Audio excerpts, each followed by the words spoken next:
Hello, hello, hello, ladies and gelatins. Welcome, blabs and gels, to this stream of Shibuya Scramble. As you all know, it is Monday. It is also, surprisingly, November. I don't know where October went, but it sure did go. October sure did October super hard. And I swear I'm going to wake up and it's going to be Christmas tomorrow. But in the meantime, let's enjoy some November, you know? There's like Thanksgiving, which like, you know, Black Friday, and like I don't know, I feel like November doesn't have that much going on for it for the most part. Like it's just kind of like the in-between month. Like there's fall. I love fall. More fall-y things, but it starts to get a little wintry towards the end, so it's like an in-betweener month. Hello, Algo. Hello, Blurnico. Great to see y'all. And oh, it's like, what's it? Oh no, not quiz game, load game. Okay, so basically we're gonna jump right back into where we were before and figure out what's going on in this brand new hour that we started, because like we started some things and we got to the beginning of other things, and there's a lot of characters who we have not even touched yet. Okay. So, Achi, where were we? Okay, I get it. I don't need to go to the party. Fine. I'll just be your little tag-along anyways. Just like in that beauty contest. You couldn't let me enter that by myself, could you? You always have to be the center of attention. Maria scowled. Fine. The party starts at 7 o'clock. Try not to forget, okay?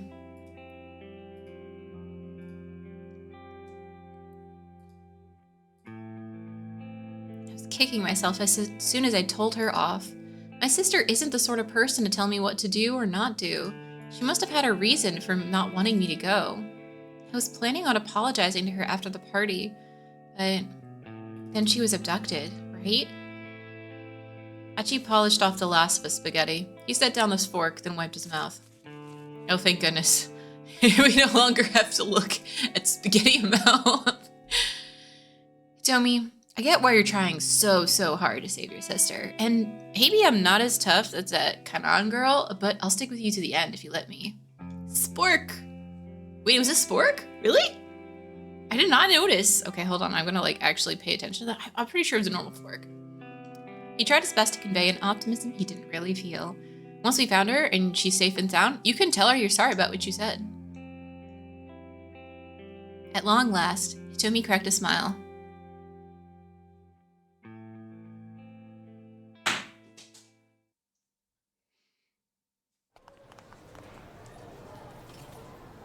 A short while later, the two arrived outside the Gigo building. They were a little early for their 3 o'clock meetup with Kanan. They had decided that searching at random for the blue minivan was too risky. It could easily draw the attention of the man with the cane or the foreign kidnappers. Getting information from Kanan seemed like the next best move. Oh, hey, Hachi said as they waited. You've got a little rip in your top. Tomi glanced at her shoulder and saw the tear in the fabric. Oh, you're right. When did that happen, I wonder? Must have snagged it on something while we were running, I guess. You've got some time before Kanan gets here. Do you want to buy some new clothes? Huh? Are you sure that's a good idea? We'll stick out if we stand around here waiting. Might as well head inside until it's time. Since many celebrities did their shopping at Gigo, there were back entrances for times when the place was crowded. Good stream, thank you. Had a chance to read? I have not. It has been a very busy Halloween weekend. And stuff with work has been crazier still because like we just did like a deployment. So a lot of stuff. I have a lot of things to catch up on, honestly, because of that. But yes, I'm still really glad you sent it to me. Like it's still definitely on my list. It's just the timing of everything. Like everything always happens at like exactly the same time, right? Like it's always like that. Like things don't just come nicely when you have like a bunch of time. Things only happen when you have everything else going on. I swear, it's some weird like clumping event universe clumping thing. Wait for a new Jellycat theory. Huge backlog of books.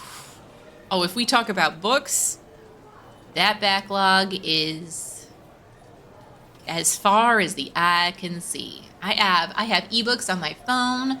I have a book on my bookcase, or sorry, my bookcase, my side, wait, what's it called? Side table next to the bed. I have like books in a shelf that need to be on a different shelf soon, but I do not have another shelf yet for them. There's a lot going on there. Everyone who frequented the old shopping district knew about them, including Achi and Hitomi. In a pinch, they could go through there. With this in mind, the two headed inside. Studio Sega. Shibuya Gigo was an entertainment complex featuring a video arcade and fashion shops. At the time of the story, Gigo includes not only a fashion mall, but various amusements on its different levels. The second floor features all ages fun with rides, games, and sticker machines, while the third floor sports the latest arcade games for the core gamer. There's also a food court that offers things such as crepes and loaded takoyaki octopus dough balls. Takoyaki, aka an octopus dough ball. I feel like they put the definition next to it for some reason. They just kind of basically said it twice. ATM machine. The ground floor and 2 basement levels of the building were designed as an amusement area outfitted with skee ball, claw cranes, fighting games, and the like. The second floor had a mix of photo booths and ladies' wear shops. And the third floor were specialty fashion boutiques, and the fourth was restaurants. It sounds like a really nice setup, honestly. Achi and Hitomi took the escalator to the second floor. Hitomi started heading for the shops, but Achi stopped her. Hey, wait up. What's the matter? A dude hanging around a women's clothing store is going to stand out. I'll wait for you here. That's how he saw Maria. Okay. There seemed to be nobody but female customers around. If the man with the cane or the kidnappers appeared, Achi figured, he would spot them right away. It should be safe for Hitomi to shop on her own for a while. All right, Hitomi said. I'll try to make this quick. She began to head on to the sales floor. Whew! A seedy-looking man poked out from beneath the door of the photo booth right at Hitomi's feet. That was a close one, wasn't it, Tama? He said to her. I thought I was dead meat for sure. His tone was oddly cheerful, considering what he was saying. Who's this guy? Achi asked. You know him? No, I don't. The sketchy fellow gave her an ingratiating look. Come on, Tama, don't be like that. Hitomi took an anxious step back. Hey man, knock it off. Achi dragged the guy up to his feet. Oh, okay, no need to get all testy. Who is this guy, Tama? He your boyfriend? Boyfriend? That might be one way to get rid of him. That's right, so how about you get lost? Oh, it's so interesting. A bashful grin spread across Achi's face. I guess. Achi didn't want to give the wrong impression. No, it's nothing like that.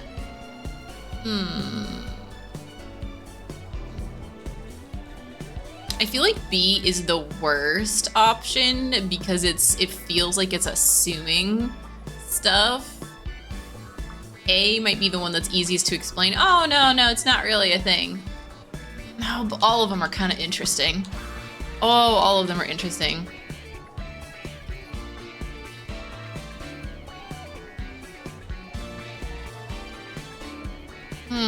Right? Whatever I feel. You know what? I'm gonna go with B.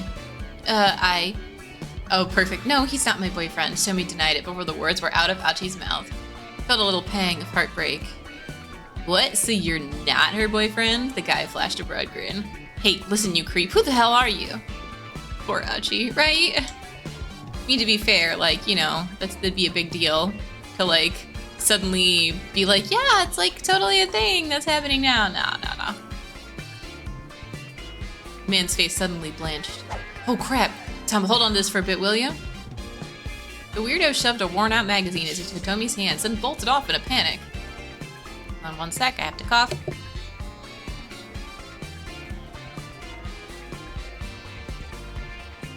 The heck was that all about? Yeah, I wonder why he ran off like that. Achi and Hitomi stared at one another. Well, anyway, there are a lot of nut jobs out there, so be careful, yeah? Okay, if anything happens, I'll give you a shout. Hitomi flashed him an impish smile, then scampered off on the sales floor. As he watched her go, Achi muttered to himself, damn it, why does she have to be so cute?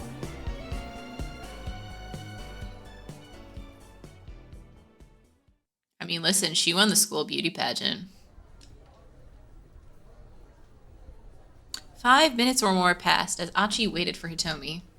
He stood by the escalator, almost as if he were keeping guard. Female shoppers began to give him icy stares for being somewhere he probably shouldn't. This sucks. Come on, Hitomi, hurry up and get back here. I mean, he could go play Mario Kart over there. I'm pretty sure that's what that is. It looks like a racing game of some kind, so he could probably go over there and say, hey, I'll meet you here in the arcade. The longer he waited, the more uncomfortable he felt. How long was she gonna take? Then he happened to turn around to see Hitomi riding the escalator up. It looked as if she indeed bought some new clothes. Hey, Hitomi. She didn't seem to hear him. He decided to shout a bit louder. Oh my gosh, wait, what was the hint? What was the hint? Decided to go after her. Had she forgotten where he was waiting for her? It's not her, don't do it. I know it's not her.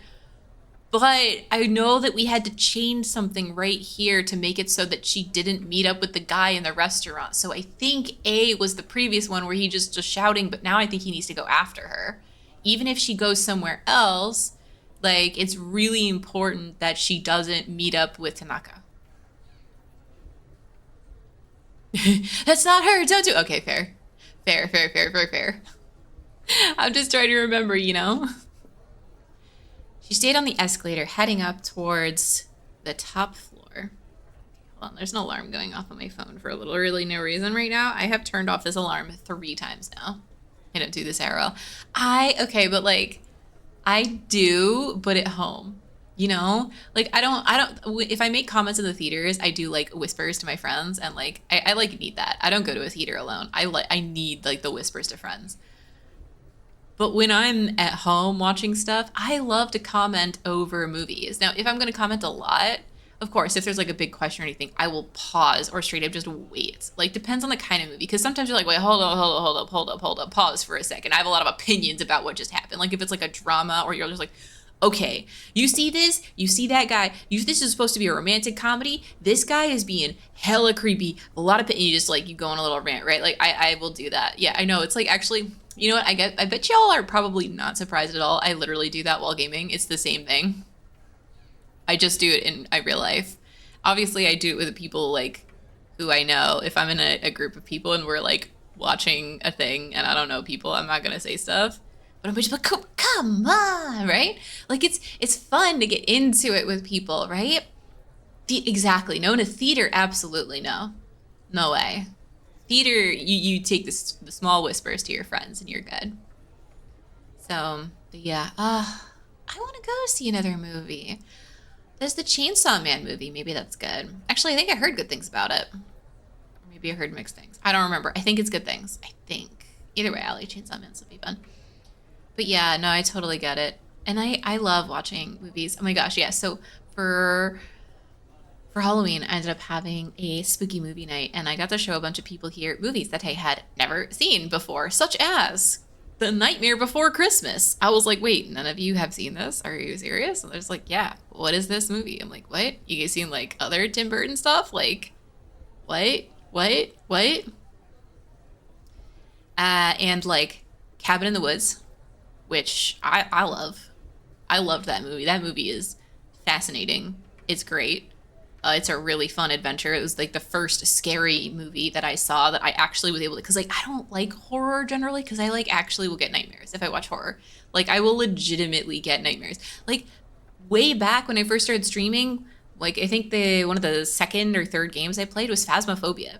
And after a little while, I had to stop because I started getting legit nightmares from streaming it, even though I wasn't alone, right? It was just absolutely, it was fun right up until it wasn't. Right up until I'm like, okay, this is starting to affect me in real life, time to stop. But like Cabin in the Woods, I had no problem with, because it ends for me in such a perfect way where it doesn't leave you with the eepy creepies. It leaves you with like a, what? And it's cool. I won't say anything else for anyone. And like, if you've never seen this movie, for anyone watching this, if you've never seen this movie, Cabin in the Woods, like, do not look up anything about it and go watch it. It is scary, but it's also not scary. That's all I can say, really. It's definitely not for kids also. But that's worth watching for sure. Yeah, for me it's a classic. Which is why I was so surprised. I was just like, what? I've never heard of this movie, right? And it's like, I know it's a much more recent one, but I really liked the one, like the film so much for it, honestly. Worked on Halloween. Yeah, I get it. I actually specifically took the day off because it was my birthday and also Halloween. So I'm like, well, I want to have a spooky movie night, so I also want to cook for people. And I did. I made deliciously, like, devilishly rotten, like, deviled eggs. No, it was like deliciously rotten deviled eggs, basically. And it was like basically deviled eggs with like green food coloring inside, so it actually looked like guacamole. I'm like, this doesn't look rotten. This looks like guacamole, but it's not guacamole. But it was honestly pretty good. That, and I made mocha cupcakes, which like is my mom's recipe, but it turned out very different. So I'm gonna have to figure out like what is it that's different? Is it because like the flour I used is different, or did I do something wrong?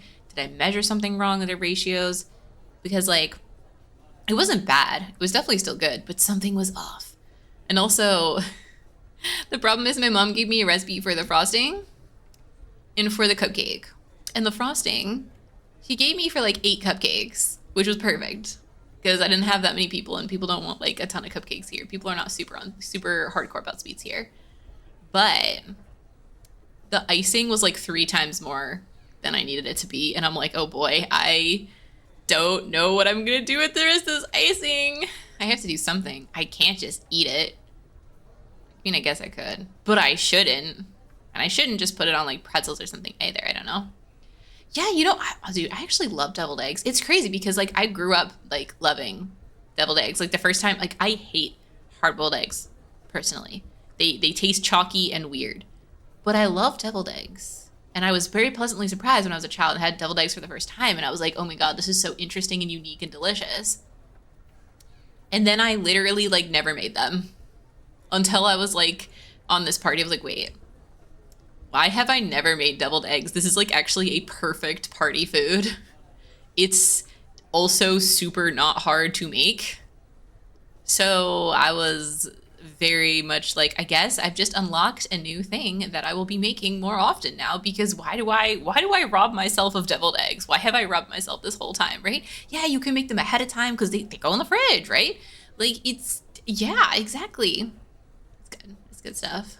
So did that. Oh, and I was playing, I didn't finish it. We didn't finish it, but I played the next day with a friend who came to visit for the weekend from out of town. We played until dawn.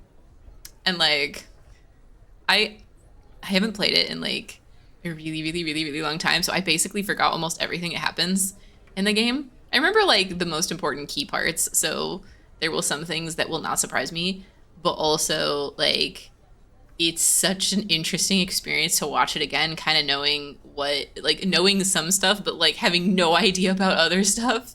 It's really cool. And I say I love games like that. But yeah, I have to finish it at some point. Still, yes, deviled eggs are delicious. I wonder if I have any pictures of what I made. I'll check, actually. I will legitimately check to see if I have any photos. Because, like, literally, you're going to be like, this is not guacamole. But yeah, last minute stuff. Anyways, she stayed on the escalator heading up to the top floor. Auntie followed her, but by the time he reached the top, she was out of sight. This was the restaurant floor, so it was more open than the other levels. A floor designated solely for eateries. Typically, this is the topmost floor of a mall building like Gigo. Those who head up here during morning hours will likely find the place deserted. Gigo's restaurant floor features a variety of different cuisines, including Chinese, Italian, creative Japanese food. Like, what kind of creative Japanese food? Sushi, tempura, and other delicacies from around the world. There's a bunch of things. Interesting. Yeah, that's really cool. I found that that's the case. Like, usually different members of the family will have, like, different kind of specialties, which are fun. Oh, okay. What's your favorite like party food? Like if you're gonna have a party and like what's your like one of your go-tos for like, okay, I need to make like a lot of food for a bunch of people that's like easy to split. Do you have a go-to? Do you have like a couple go-tos? Don't know. Because like I personally I never really know what to make. Which is why I'm just like, deviled eggs might become one of my new go-tos. Cause like I never know. I never know. I really got to get my mom's like bean dip recipe though at some point though. That stuff was great. Sliders, really?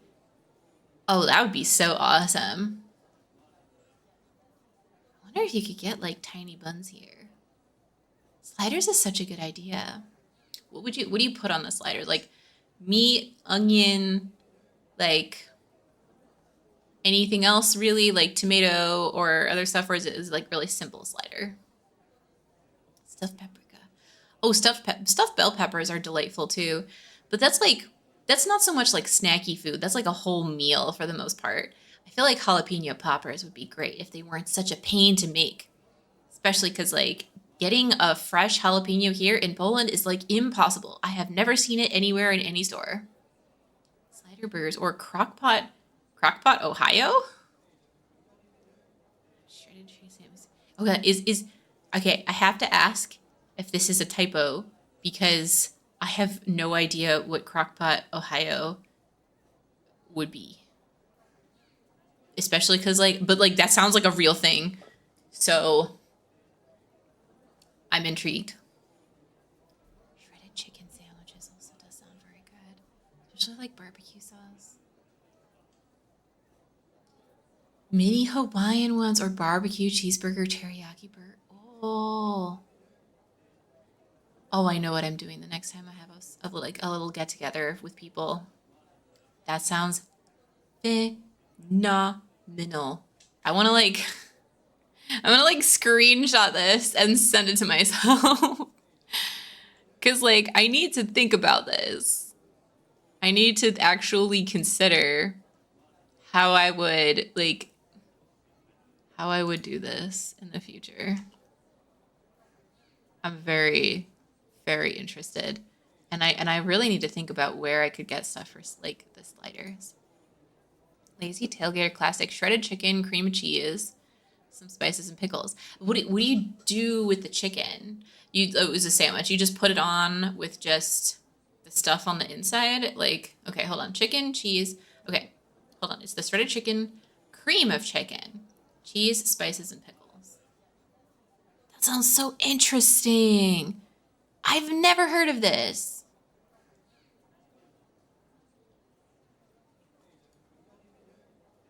Yeah, sliders effectively, that is what that is, a mini burger.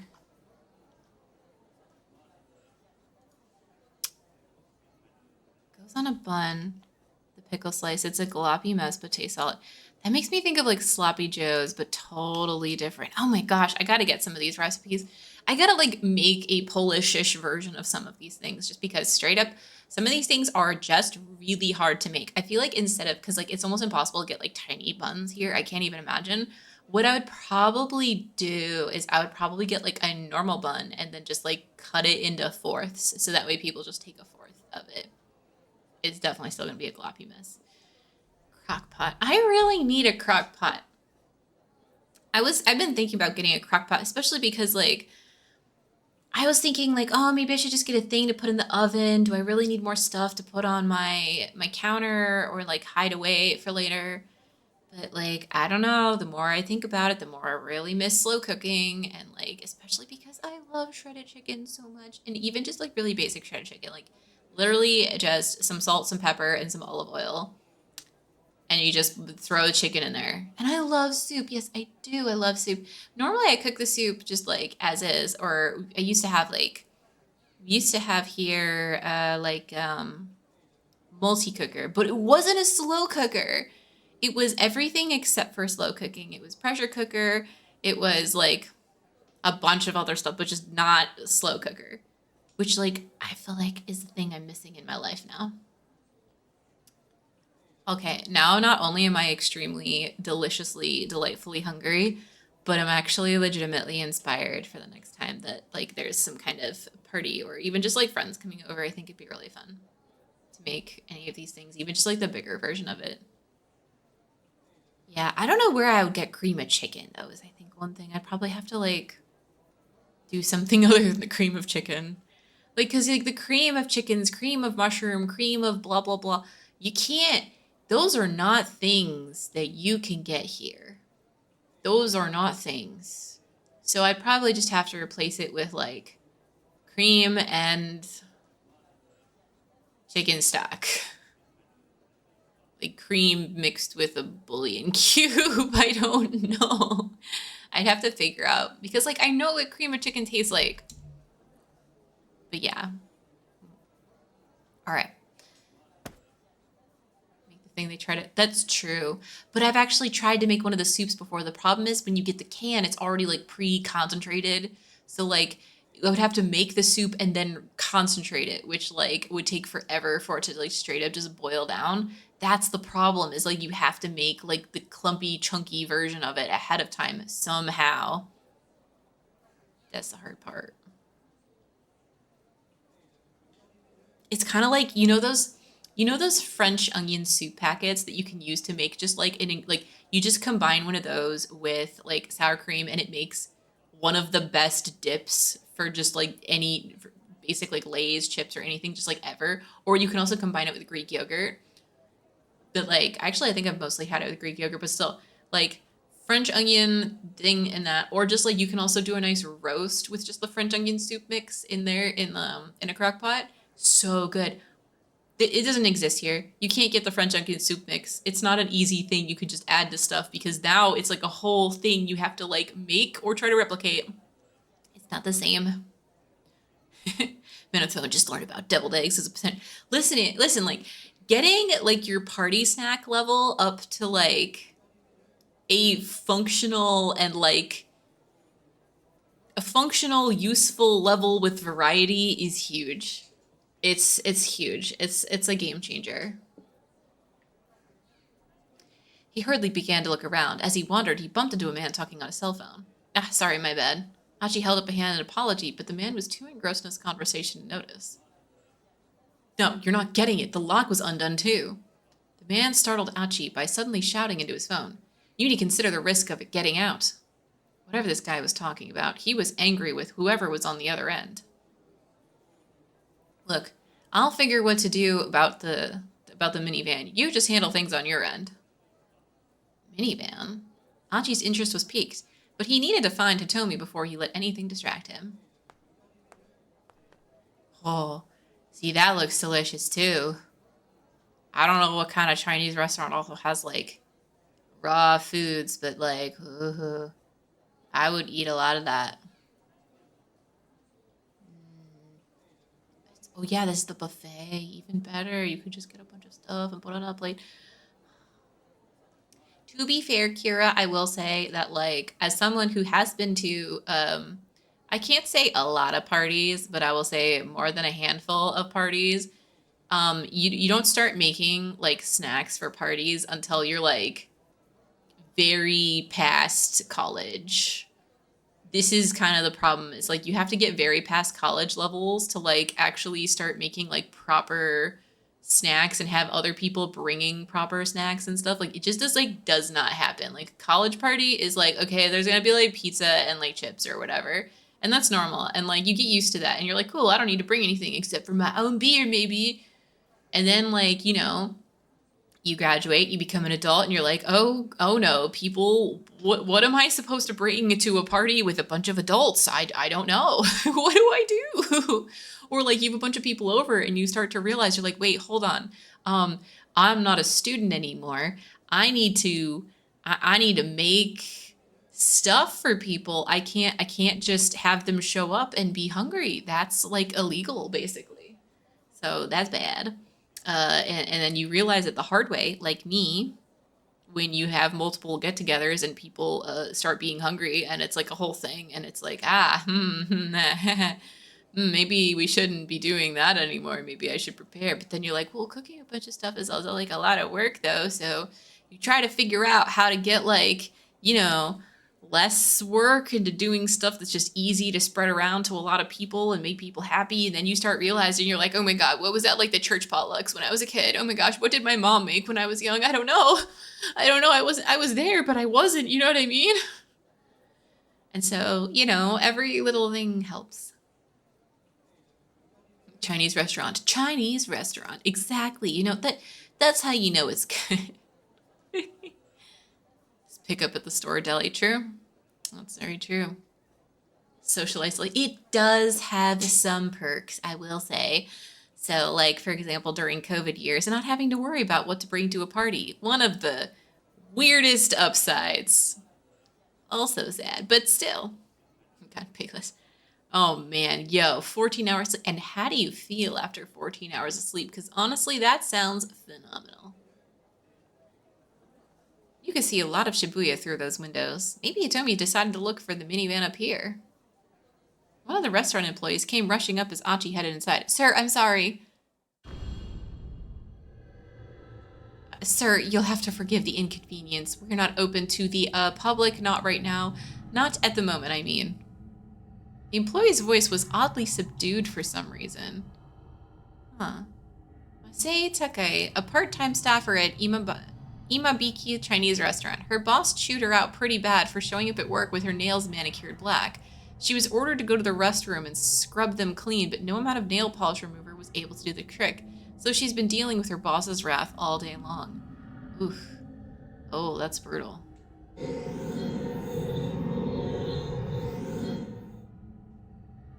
Why is there a video that just shows... Why is this a video? That's terrifying.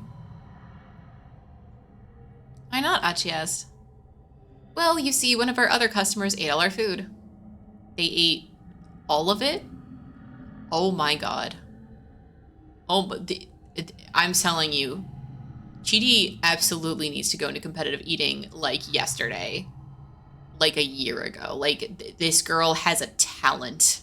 She needs to utilize it. Nail polish is straight up cursed. So a chubby young woman camped out at a table by one of the windows. Set out before her was a veritable mountain of plates. What I'm trying to say, sir, is that we're closed for the rest of the day. Oh, but I'm with her, actually, Achi lied. Without waiting for a reply, he barged in the restaurant. He took a quick look around, but there was no sign of Hitomi. Before leaving, though, he figured he'd at least take a look out the window. The huge glass panes looked out into Dogenzaka. He had a decent view of the roads, but he didn't spot a blue minivan. Achi dropped his gaze to the sidewalk outside the building. Oh, he let out a tiny gasp. Even from 4 stories up, there was no mistaking what he saw. That is the face of someone about to reach it. I feel like Chidi has reached enlightenment, like, at least like a year or so ago. This girl is so at peace with her whole life and her ability to just put away food. Like, literally the person you would want to bring with you to a buffet. You're like, girl, I can't finish this, because she's just like, done. It's done. Done. Gone. Fixed. Like, she's always getting her money's worth every day. Shed her mortal form. A group of black-clad foreign men had gathered outside the building. Had they figured out he and Hitomi were inside? He needed to find her, and fast. He raced out of the restaurant, alert for trouble. Okay, the keep out. Partner in time. Hello, yes. The Sega supermarket that was borrowed since Sega published the original. Oh, that's why it's this one. Oh, this makes perfect sense. Okay, cool. That's awesome. Thank you for fun facts. Time chart. Okay, it's like not even that far down before this happens.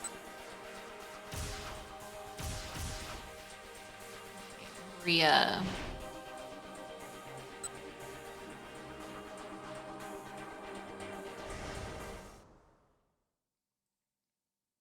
Does she go somewhere else now? Let's find out.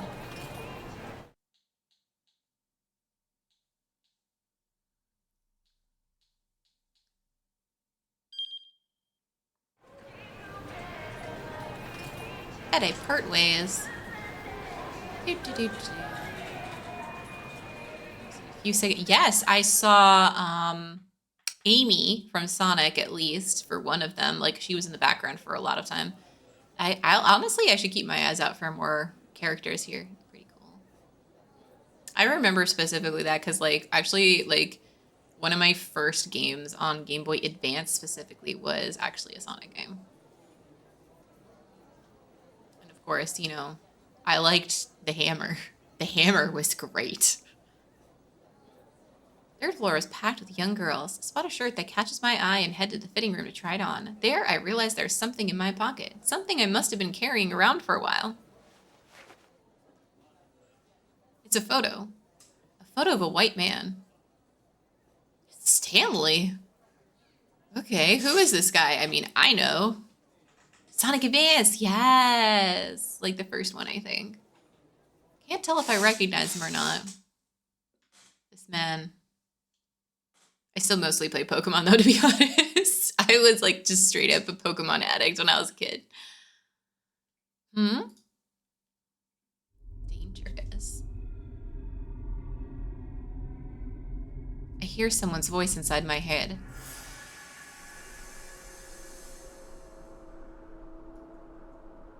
Stay away from him.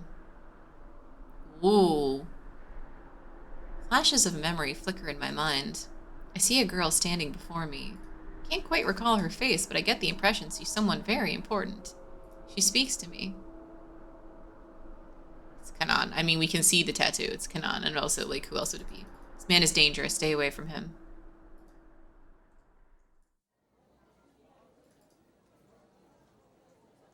That's all. Then I snap back to my senses. Feels like I was right on the cusp of remembering something critical. At any rate, it seems like there's some connection between me and the man in the photo. Try as I might, though, I can't recall anything more than that.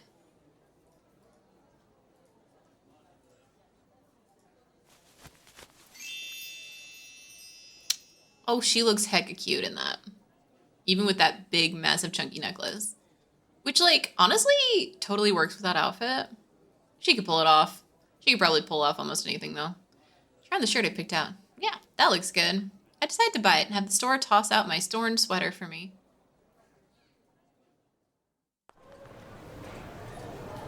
About to go down the escalator, a young man strides up to me as if I'm an old friend. There you are. I thought we were going to meet on the second floor. Going to meet? What's this guy talking about? I've never seen him before. Oh well, anyway, come on, we have to go hide. Hide? Why do we need to do that? Hide, why? Because those guys might have found us. They're outside. He grabs my hand and I yank it away. Hey, come on, what gives? Is this some new pickup trick or something? Whatever it is, it's way too aggressive. Get the heck out of there. Hey, hey! I keep shouting, but I ignore him and try to slip away into the crowd. When I look back, though, I see he's still following me. What do I do? For now, maybe I should head to another floor. Maybe I should hide somewhere, a place where there's fewer people.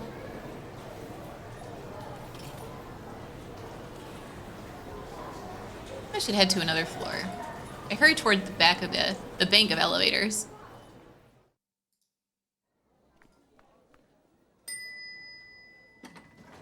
We're clamoring for Sonic Advance up. Oh gosh, no. Well, if it isn't Tama, what a coincidence! It's the Yanagashita again. I try to walk by like I don't notice him, but it's already too late. Huh? Hey, where'd your boyfriend go? Boyfriend? I have no clue what he's talking about. Anyway, perfect timing. Can you give me back that magazine? Nothing you're saying is making any sense. I peered him in confusion once again. Yanagashita looks like he might start to cry. Don't tease me like this. I did give it to you, right? No, you didn't give me anything. I get it. You wanted that 100,000 yen all to yourself, so now you're playing dumb, is that it? No, I honestly have no idea what this is all about. But now he's all worked up and getting red in the face. Look, you might have amnesia, but that excuse ain't gonna fly with me. Expensive. I mean, it has a lottery ticket on there, so yes. Amnesia has nothing to do with it. He doesn't seem to want to believe me no matter what I say.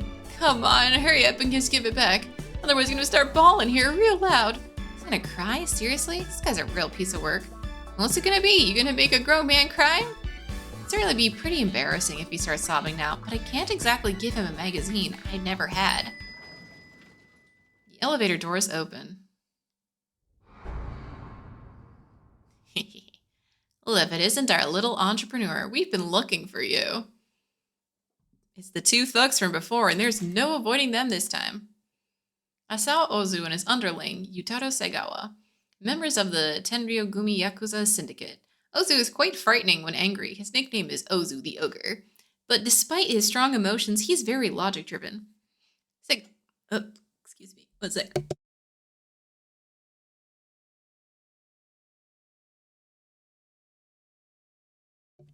Surprise cough time. No worries, we got water. Segawa is an archetypical punk who likes to get into scuffles, but he's also a really good cook. Yipes! The man dragged Mr. Yanagashita into the elevator. Save me, Tama! He grabs hold of my hand. Hey, let go of me! Great, now I'm in the elevator too, and the doors are shutting. Thank you for the hydrate. I did indeed have some water. I'll probably a little more. Now then, Mr. Yanagashita, says the bald-headed man, there's nowhere else to run. His tone is polite, but also pretty foreboding. Whoa, wait, just hold on. Like a cook, unlike certain so-called parent. Ooh. Osawa is, I would say a failure of a parent, honestly. I don't think there's really any other way to slice that. Wait, hold on, I can get you the money. I'm just about to get loads of it. Enough of your pappycock, snarls the younger guy. Balderdash, claptrap, straight up nonsense. Taken from the Dutch pappycock, meaning soft dung. Oh, good to know. I really mean it this time. Please, you have to believe me. I can pay you 100,000 right now. 100,000? You really can't around that much? Asked the bald man. No, not me, the girl. The men turned to eye me in unison. She's holding on to something that's worth 100,000 yen. What? The sudden turn in conversation has me all flustered. Tama, please, just hand it over. I already told you, I do not know what you're talking about. The elevator stops at the first floor and the door is open. Oh. Standing on the other side of the doors is the guy I ran into earlier, Hana's father. The bald-headed man snarls. Toyama! I'll just get the next one. Hana's father bolts like a startled hare. Thomas, stop making egg! Now's my chance, Yanagashita hisses. He darts out of the elevator and makes a run for it. Hey, after him, shouts the bald man. After who? Him or him? Just start with Toyama. The two thugs race after Hana's father. They left me here all by myself. I'm worried enough to think about going after them. Before too long, I've lost sight of them all. For a long time, I just stand there, dumbfounded like a hurricane victim lingering in the aftermath. Ugh. What a day this has been. When I finally get my wits about me, I realize I'm pretty hungry. That's right, I didn't get to eat lunch. Headed for the 4th floor where the restaurants are. Ah, yes, that's true. To make jokes, yes, make eggs out of them. Yes, Tama is egg, mini egg. Egg jokes are good. Got some, Yanagashita might have some egg on his face.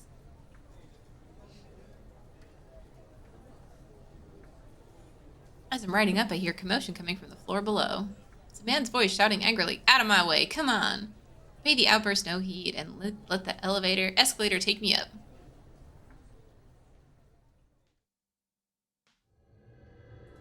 When I arrive at the 4th floor restaurant section, the sign for a Chinese buffet catches my eye. A style of dining where guests serve themselves freely from an array of prepared foods, taking as much of each as they want. Many hotels and restaurants tend to hold buffets at lunchtime or for brunch. Sometimes, however, this just winds up being a kind of cruel trap, with crowded lines making it take forever for you to get even near the food. Imabiki Chinese Restaurant. The name means something along the lines of fire of morning. I guess fire is important for cooking, but that's kind of an unsettling thing to call an eatery. Tama is still mostly, if not related to the comedy. Oh, this is Tama. Tama is Maria. Tama is Hitomi's sister. So actually very, very much a part of the plot. I'm in a mood to straight up devour some Chinese food. When I go to enter though, I'm stopped by one of the employees. Oh, I'm sorry, miss. I'm afraid we're not accepting any more, customers. I mean, we're not really open. Not now. She sounds a little bewildered by her own words. Why not? Well, you see, one of our other customers ate all of the food. Someone ate an entire restaurant out of food? What I'm saying, miss, is that we're, closed for the day. Ugh, go figure. Looks like Mr. Yanagashita's bad luck has rubbed off on me. Guess I'll have to look around for another restaurant, too. Hold up. Who's that kid? Lying idly across the seats in the waiting area at the front of the restaurant is a young girl. Is this the girl the dismal-looking fellow has been searching for? Minorikawa, yeah. Minorikawa, definitely. He's, like, a part of things, but, like... we know he would want to report on all of this, but, like... he doesn't know about any of it, really. She looks so sad, it makes my heart ache. Can't just leave her here all alone. Excuse me, is your name Hana? She looks weary at the question. Your father's been looking for you, I say. Hana ignores me, just stares up at the ceiling. So how about we try to find your dad together? I coax the girl into getting up, then I call out to the restaurant staffer. Excuse me, where should I go to ask them to put an announcement on the PA system? No, maybe the first floor, the security office? Great, down we go. I take Hana with me and we get on one of the elevators together. Up and down and up and down. Do you know my father? Hana's tone is pretty brusque. Well, I don't really know him exactly. Are you a debt collector? I laugh and shake my head. Would a debt collector be wearing an outfit like this? Hana lets out a deep sigh. So you're just kind of butting in then? Well, yeah, I guess so. Can't help but grin sheepishly. I feel like something about sad little Hana is stirring some of my lost memories. If I just came out and told her that, though, she'd probably think I was a total weirdo. So I decide to say something else. Guess I just got bored being all by myself. Guess I'm the sort of person who can't ignore someone in trouble.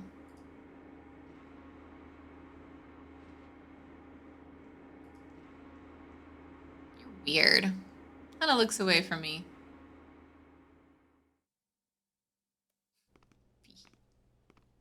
Be the hero. We are the hero. I mean, we are. This game's spiritual predecessor basically made everyone less connected than Minorikawa. Oh, not really meeting each other. Interesting.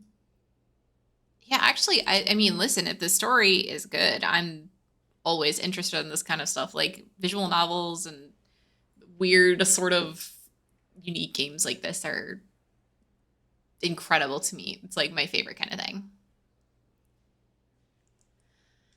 When I get to the security office, I hear voices coming from inside. I wonder what they're talking about. I peek in through the crack in the door, see a man with a cane speaking with a security guard. How many exits are there that lead outside? There's the main entrance on the first floor along with 2 side entrances. Also, there's one down on the first basement level and another in the second. The security guard spoke with polite precision. I see, says the man with the cane. I need you to shutter all exits except for the main entrance right away. Understood, sir. Ooh.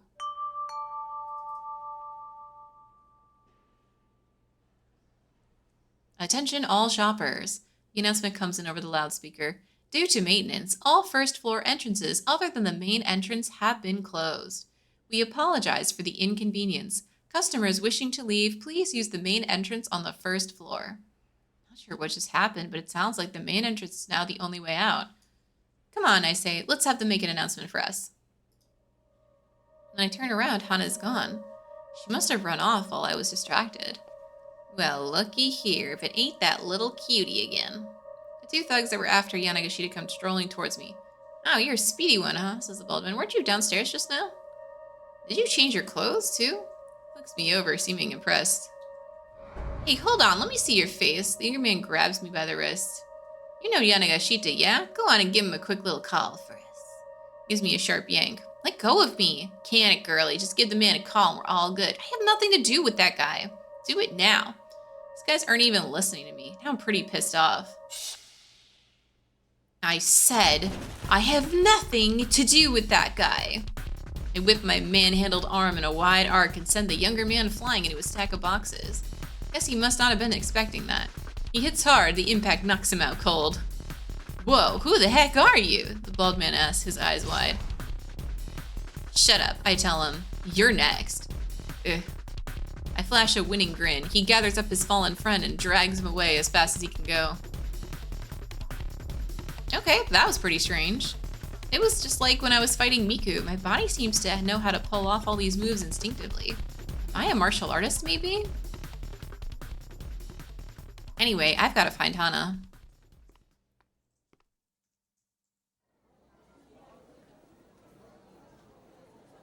Easier said than done. I wander around the building, but I don't see any sign of the girl. Maybe she went back home.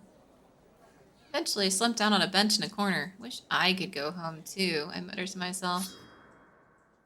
Something cold presses against my neck. What? Is that what I think it is? Make a scene and I slit your throat. Oh no, it is a knife. Two foreign men grab me by the arms from either side. In that moment, fragmentary memories flood through my mind.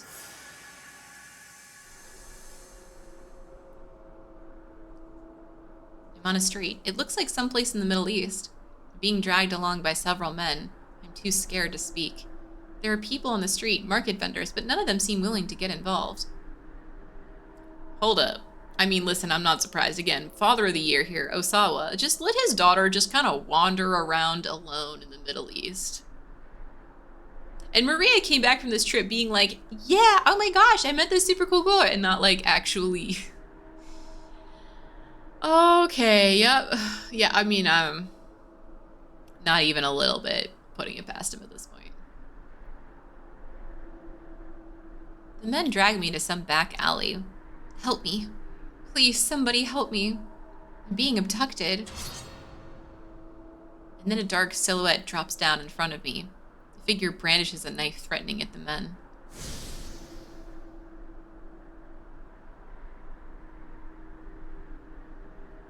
How do you fight when you literally cannot see? The blade moves with dazzling speed. My captors are all down in mere moments. Who is this? Who came to save me? I try my utmost to drag my memories to the surface. It's a girl. That's right, I'm certain of that much. I don't remember her face, but it's a girl, younger than me. Walk faster. The angry hiss in my ear snaps me out of my flashback. What was that memory just now?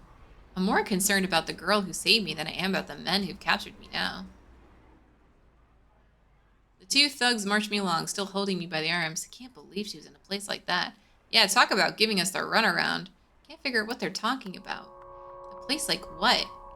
Giving them the runaround? Do you know me?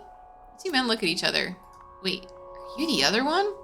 One of them peers closely into my face. What are you talking about? What do you mean a place like... Stop as a sudden idea comes to me. Hold on. Are you talking about that storehouse? Men look utterly confused. What are you talking about? One of them asks. Explain I've lost my memory. This seems to make them pretty anxious. We gotta report this. One of the men takes out his cell phone and makes a call. He informs whoever's on the other end that I've lost my memory. I have no idea what's going on. Based on what I can follow from the conversation, though, it seems that these were the people who put me in the storehouse. But why had they done that? One of these guys asked if I was the other one. What could that possibly mean? Could it be? Did they abduct me because they mistook me for someone else? If so, who? The more I try to think, the more muddied this all gets. Calm down, just calm down. Let's think of what we know. What I do know for sure is I woke up inside that storehouse, and evidently took a blow to the head, and that's the cause of my amnesia. Hold on, that's strange. If these people had kidnapped me before, why wasn't the storehouse bell locked? Seems pretty sloppy if they wanted to keep someone confined. What could all this possibly mean? It's no use. I haven't the foggiest. None of this makes any sense at all. Let go of her. I craned my neck to see who spoke. It's a man with a cane who was at the security office. Who the hell are you? One of my captors barks. I said, let her go. Did you not hear? The man with the cane pulls a gun from his suit pocket. Get lost. This isn't worth dying over. The two men take a few steps back and then bolt out of the alleyway. Who are you? My voice trembles slightly. Guess he's not here. The man takes a quick look around. He? You mean Mr. Yanagashita? All that matters is he's not here. Gun in hand, the man slowly approaches. Hitomi Osawa, I know you've done nothing wrong. What? I feel a jolt of surprise at the name. Hitomi Osawa? Is that my name? His face a mask of stone, the man points the gun right at my head. Please, no hard feelings. Very hard feelings. Many hard feelings. Confused feelings. Oh, we got her to the to be continued. Okay. Okay. Okay. All right. All right. So that's supposed to happen. It's not a bad end. Guess we have to go to the jump, though, which is fine. Right? Me too. I thought she was going to get shot and it would be bad end, but it's not. Right? I saw the fade and I was just like, oh, we're going to have a fade and then a phew. But not this time.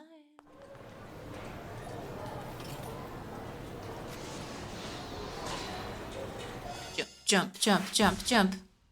Hey, we've unblocked the keep out.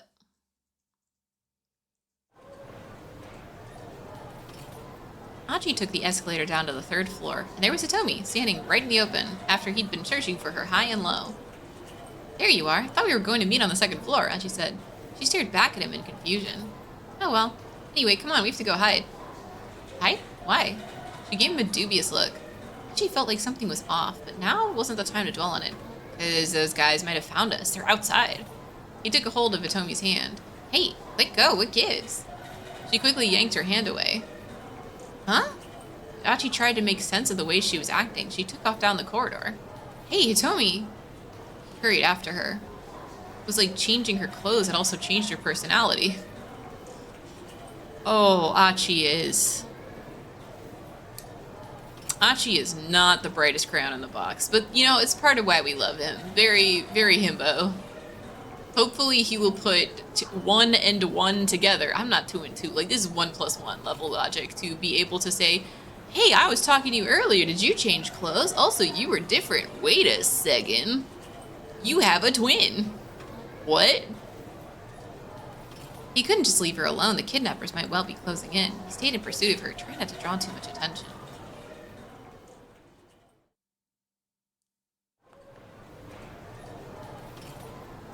He lost track of her somewhere near the elevators. Ugh, what is her deal? Sure of what else he should do, he headed back to their rendezvous point on the 2nd floor. When he arrived, he spotted Tomi heading down the escalator ahead of him. Tomi, Achi shouted, but his voice vanished in the noise of the crowd, and she disappeared onto the 1st floor. Damn it. Achi rushed down the escalator. He took the steps 2, 3, 5 at a time. He made it to the 1st floor and looked around. There was Hitomi about to take a different escalator back up. Why is she doing this? He waved his arms to get her attention, but she didn't notice and headed right back up. Down, up, down. What the heck is she thinking? Achi sped around and got on the upward escalator. Out of my way, come on. He shoved people aside as he ran past the moving stairs. Achi getting scared by his reflection. Yup, pretty much. He saw no sign of Hitomi when he reached the 2nd floor. He lost track of her completely. Oh, come on, this is ridiculous. Achi's shoulders slumped. He felt exhausted, but he kept up his search, scouring one floor after another until eventually made it down to the 2nd basement level. Had she grown too impatient waiting for Kanan and gone off searching for the blue minivan again? I think I can handle myself from here. He thought back to what Hitomi had said earlier. Damn it, she's not going to be okay by herself. He pounded his fist into the wall in frustration. Please stop. That was Hitomi's voice. Hitomi? Achi moved faster than he could think. Achi, she called back. A pair of thugs had grabbed her by both arms. Achi stomped his way towards them. Get your hands off her, he shouted. Huh? What's it to you, pal? The older of the two of them, a middle-aged fellow, turned to Achi with a sneer. He looked familiar somehow. Hitomi shook herself free of the men and ran over to Achi. It's no use trying to act tough, buddy. We're just trying to get back what we're owed. Don't make us have to get rough with you. What, you're owed? Hitomi, do you owe people money? No, I don't. They just came after me and started going on about 2 million yen. She looked just as baffled at the situation as Achi was. If you're gonna blame someone, blame your boss, older man said. He gestured to his lackey. A feral gleam flashed in the young punk's eyes. It was the look of a man who couldn't resist dishing out a beatdown. He brought his fist and shifted his feet, shadowboxing a few quick jabs with his left hand. It looked like Achi like he was an experienced boxer. Hold on, Hitomi said. What do you mean, my boss? Say what? Yanagashita, who the hell do you think? Young punk shuffled closer, still menacing. Then his expression changed. Hey. Hold on, are you Achi Endo? Yeah, that's right. Haha, well, ain't that lucky getting to throw down with you like this. The punk sounded pleased indeed. I've heard all sorts of rumors about you, you know. Let's see how true they are. Achi didn't like his chances in a straight-up fight with a trained boxer. What should he do?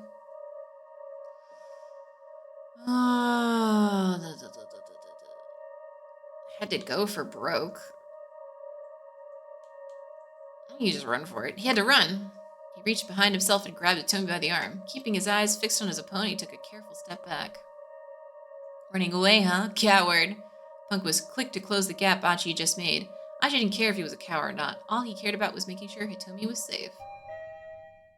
Suddenly, the elevator's door opened before them. A miserable-looking older man stood in the elevator. The sight of him, the punk's face went red with rage. You, Toyama! Going up! The man in the elevator hurriedly closed the doors. The two thugs rushed towards him, but the elevator had already begun heading back upwards. Come on, after him, older man shouted. Young punk raced up the stairs. You stay right where you are, the older fellow added, glaring at Hitomi, and he followed after him.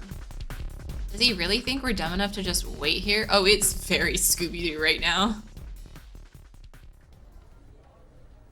Achi, I've been looking all over for you. Hitomi gave him an angry swat on the chest.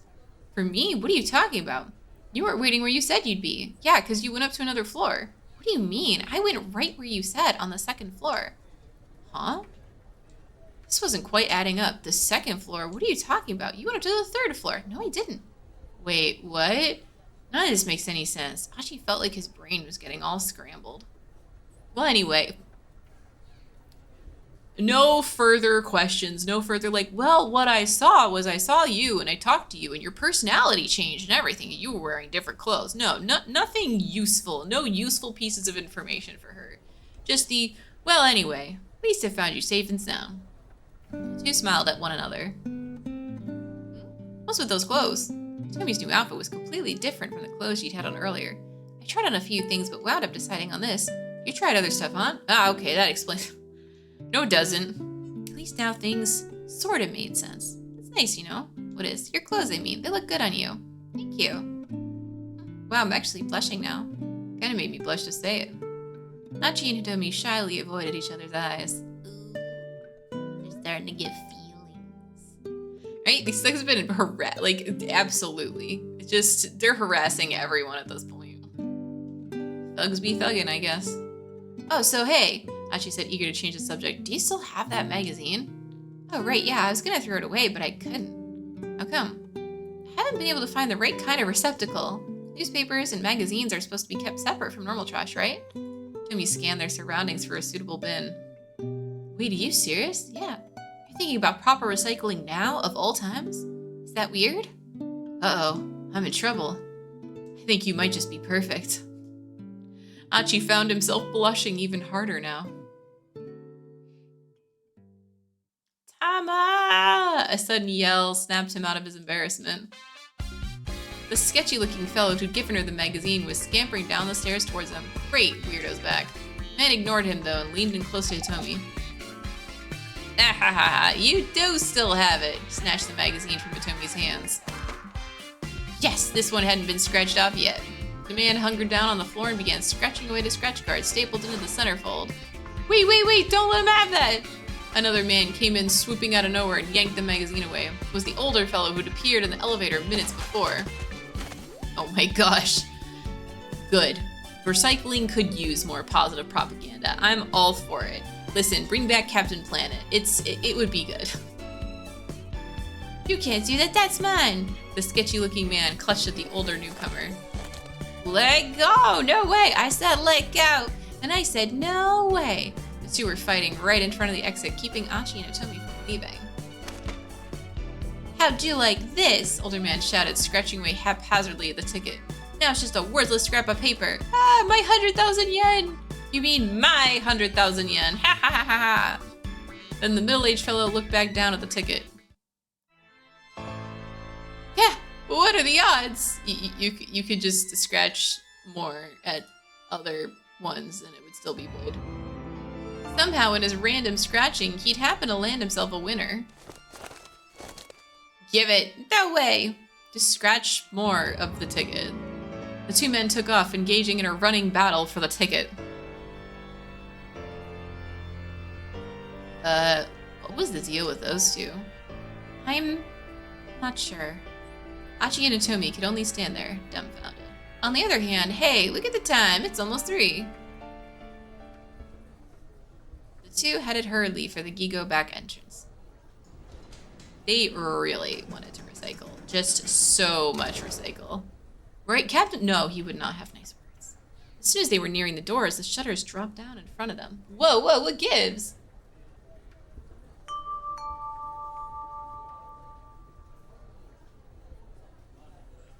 Due to maintenance, all entrances other than the main entrance on the first floor have been closed. We apologize for the inconvenience. Customers wishing to leave, please use the main entrance on the first floor. She glared at the loudspeaker. It looked like there was no exit through the back after all. We've got a really bad proposition about this. Preposition. You mean premonition? Hitomi had gotten quicker to butt in with her corrections. Holding on to their premonitions, then, the two hurried their way up the stairwell.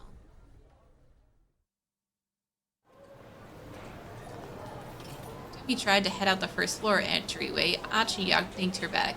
Careful. What's the matter? It's that guy. Huh? Hitomi's expression stiffened.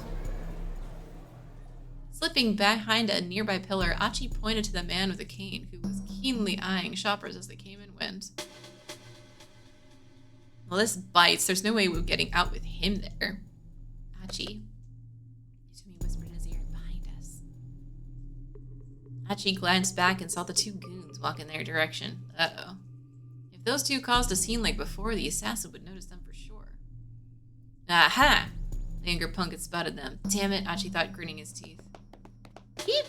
But the thuggish pair let out a teensy squeak, then darted off in a different direction.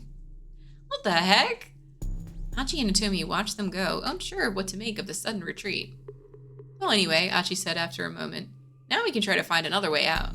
Taking Hitomi by the hand, he headed back into the shopping area.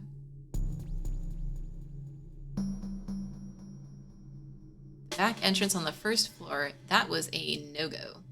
The other emergency exits were also locked down, which meant that the main entrance on the first floor really was the only choke point in the mall.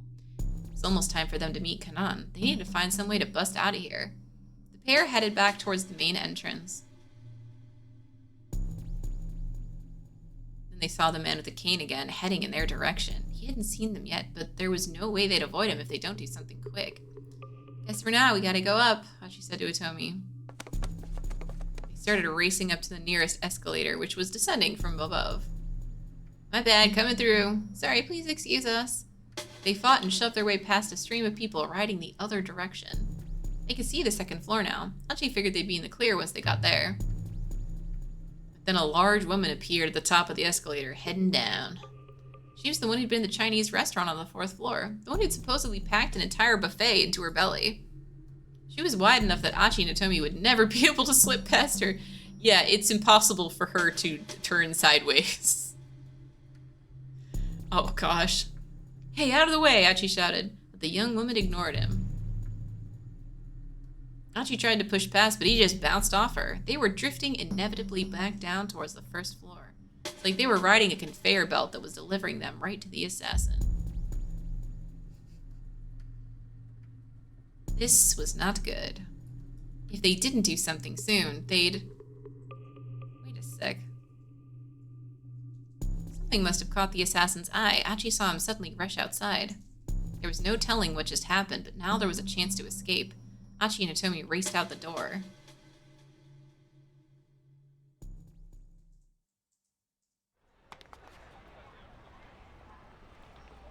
Outside, the man with the cane was nowhere to be seen. Looks like we're safe. Achi let out a sigh. For now, someone said, keep your eyes open. The sudden words made the two turn with a start. Kanan was standing right behind them. She'd gotten this close and neither of them had noticed a thing. She moved with all the skill of an assassin. Achi felt a chill shoot through him.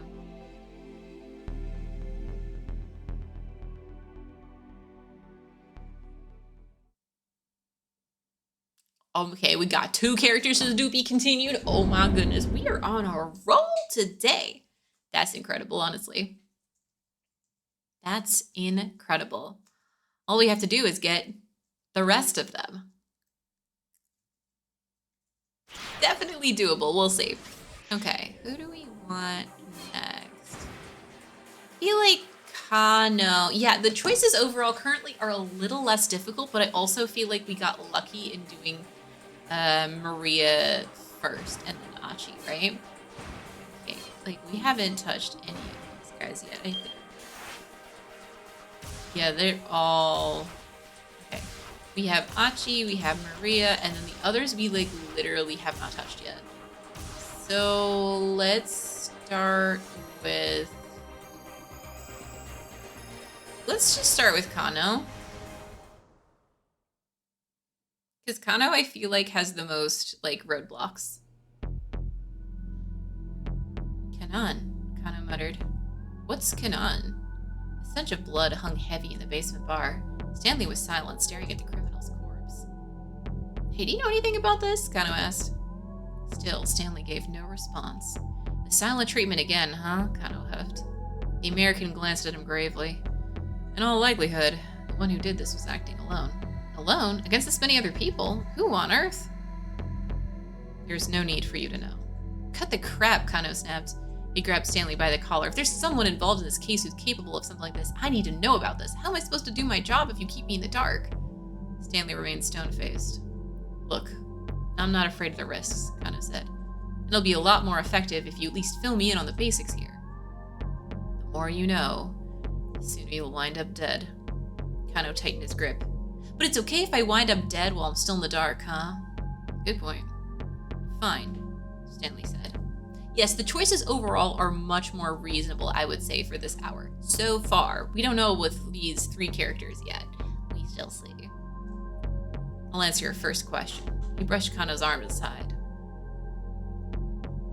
Kanan is the name of a covert operative from the Middle East.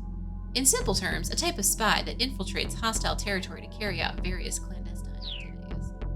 I believe she's the one who killed these people here. Middle East? Covert operative? Kano hadn't expected spycraft to be involved with this. Yep, she's an assassin and a cryptanalysis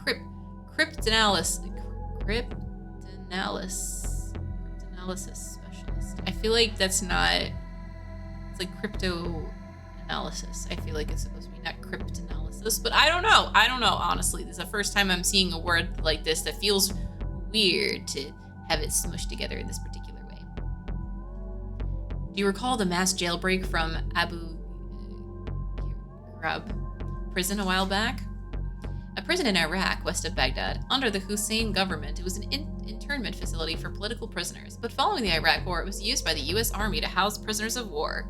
In April of 2004, photographs of detainees being tortured by U.S. soldiers were released, causing a massive scandal. President Bush later made the decision to have the facility demolished. Hello, Bulldog. Great to see you. Things have been going pretty good. Cryptanalysis. Used to breach cryptographic security systems and gain access to contents of encrypted messages, even if the cryptographic key is unknown. Oh no, it makes perfect sense as a word. It just like feels like it should be crypto analysis, not cryptanalysis. That's the part that's throwing me off just slightly. Kanan was the one who provided the intel the escapees used to get out. Kanan was at a loss for words. Right? They absolutely should have made this like this is the thing about this game. I love this game. I'm loving it. They will give blue like terms for the most random things you can imagine, but the stuff that I'm actually like, what is this thing? I've never heard of this before. Absolutely not. 100% not. Yes, exactly. It feels like it should be crypto and like Thank you, Bulldog. This is exactly the same vibe I had from this. This is why, like, my brain, like, struggled to read it a little bit. A lot of it. The case was suddenly starting to seem a whole lot more sinister. Whoever this Kanan was, she'd apparently killed nearly a dozen people with only a knife. She was clearly no one to trifle with. Never heard of assassin earlier there. Mm-hmm.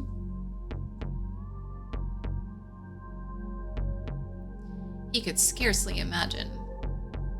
Once again, Kano surveyed the crime scene. Each of the murdered criminals had had his throat slit. From the looks of the deep, clean cuts, the killer hadn't hesitated in the slightest.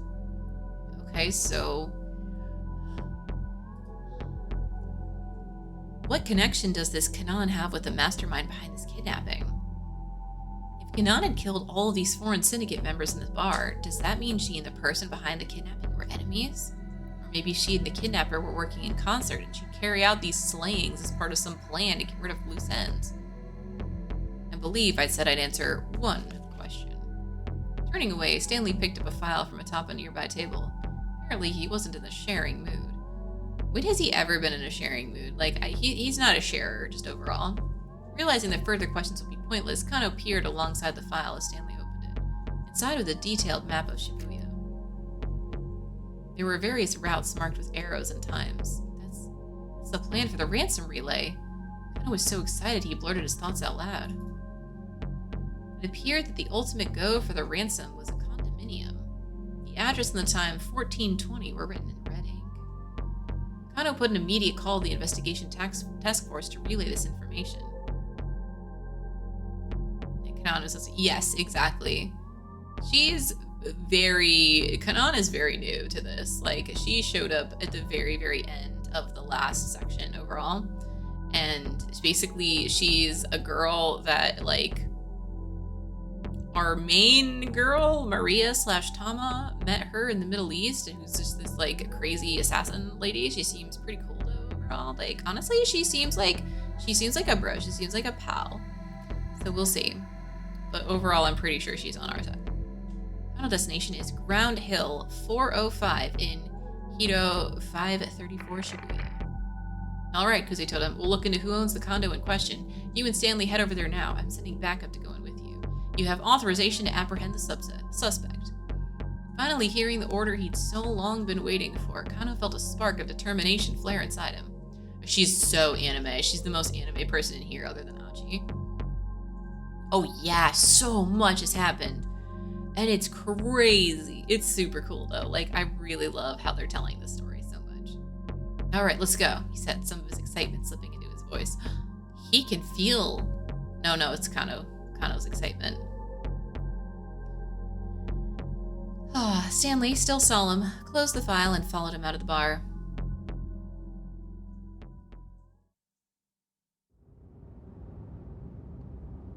Stanley drove along Inokashira Dori towards Hiro, where the finish line for the ransom relay was located. His demeanor was cold and brooding, in sharp contrast with Kano's gung-ho readiness. He seemed lost in some deep and cheerless thoughts. Kuze's voice came in over the wireless as the car came out onto Meiji Dori. We've identified the owner of the condominium. It's... Kano held his breath in anticipation. The name Kuze spoke caught him by surprise entirely. Tateno? Is it Tateno? Because, like, I don't know pretty much anyone about this thing. We're about to find out, though.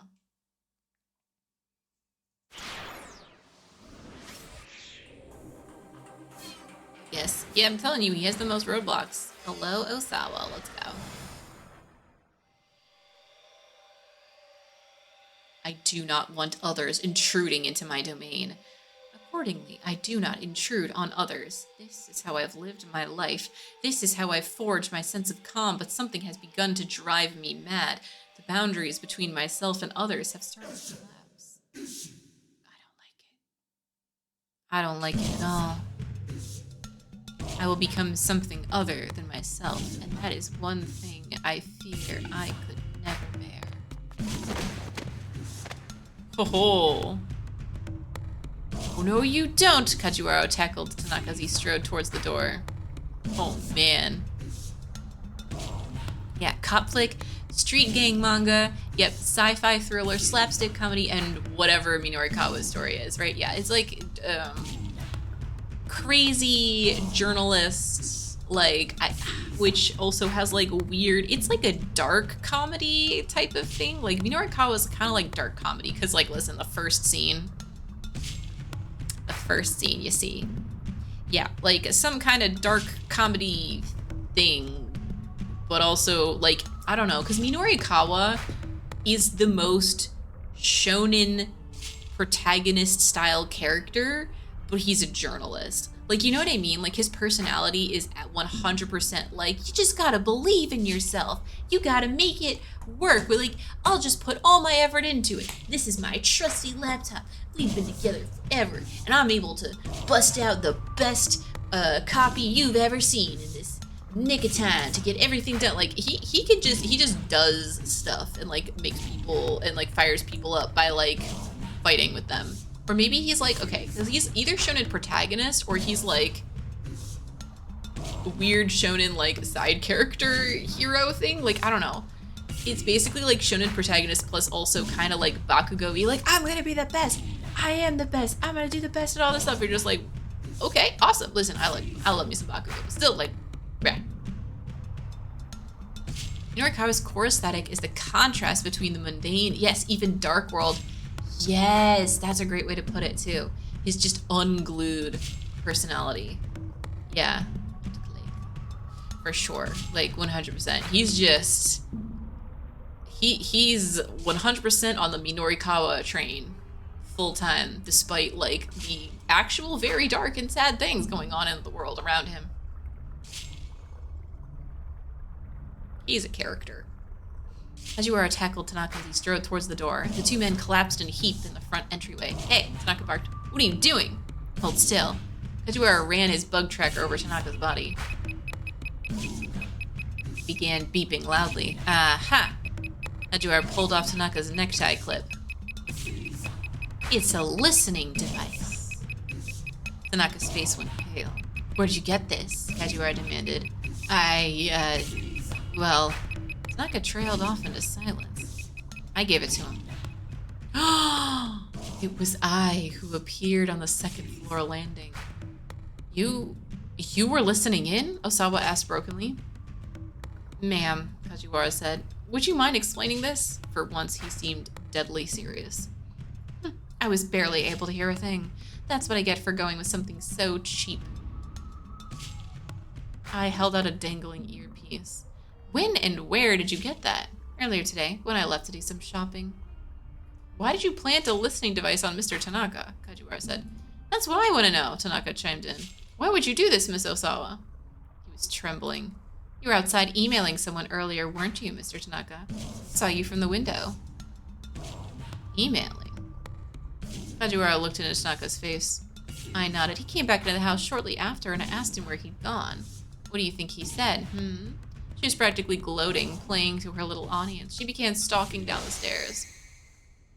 He said he'd gone to check on something at the lab, despite the fact that he was out there in the yard fiddling with his phone the whole time. So I figured if I bugged him and he might show his true colors, and enough. Osawa cut his wife off. Tanaka had been emailing Hitomi, of course, but he can't reveal that now. I think I get what happened here, Kajiwara interposed. He folded his arms. Your wife thought that Mr. Tanaka was in contact with the kidnappers, so she planted a listening device on him. The detective peered at Tanaka. Who were you emailing, sir? Ah, yes, that's right. Show us your phone, Mr. Tanaka. Let's see what you were really up to. Or is there some reason you don't want to show us? Osawa started to panic. If the police checked that cell phone, they'd find the emails from Hitomi. If the kidnappers somehow found out about that, Maria's life would be in danger. I was still relentlessly advancing on Tanaka. Stop this.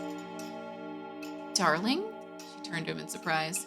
Tanaka was sending emails on my behalf, Osawa said. I asked him to do it. And just who was he emailing? It was... He needed to think of a lie fast. Pretty Honey. Who is Pretty Honey? We need to find out who Pretty Honey is. Literally, I've never heard this before. We have to do this now. Okay. So... Minorikawa's core aesthetic, the contrast between the he inhabits the world of ideas and ideals, suitably an outsider to everyone, everywhere, which yet very fitting for journalism. He does to us what he he does to his readers. He re-narrates the reality to be way more dramatic. Absolutely true. It's pretty honey. The room went silent. Pretty... Wait, what did you say? Kajiwara asked after a long, awkward moment. Honey. Sawa replied meekly. My apologies. I didn't quite catch that. One more time. Pretty honey. Sawa's voice was scarcely audible. Pretty honey, I asked, sounding ashamed of his head. Who's that? Sawa felt his cheeks burning. Of all the names he might have chose, why had he picked that one? Who is it, sir? Kajiwara demanded. He regarded Osawa's face keenly. Personal associate of mine. You wouldn't know them. But why ask Tanaka's to send the messages? Kajiwara asked. Don't you have a computer in your study? Couldn't you have sent the emails yourself? My computer was having problems sending email. I'm not sure what the issue was. Either way, point is, there's no reason to worry about Tanaka's emails. I assume we're done here. I need Tanaka to run some errands for me. With that, Osawa opened the front door. Tanaka gave him a quick bow and headed out the door. Hey, wait! I started to go after him. Just calm down, Osawa barred the way. There's no way he's connected to the kidnappers. Can't you see that? His voice cracked and he shuddered at a sudden rush of emotion. There, sir, Kajiwara said consolingly. She's just deeply worried about your daughter. I turned around and marched back upstairs. Still, if she is that worried, giving a tie clip as a gift to someone seems a bit... Clothing accessory meant to hold one's necktie in place. In the old days, they were a quintessential part of the salaryman's outfit, along with cufflinks and the company badge. Recently, the clips have come back into vogue with some older men, now more frequently referred to as tie bars. Kajiwara's muttering trailed off. What do you mean? Osawa asked. Nothing. Not important. Detective waved a hand dismissively. There had been a definitive note of the suspicion in his voice.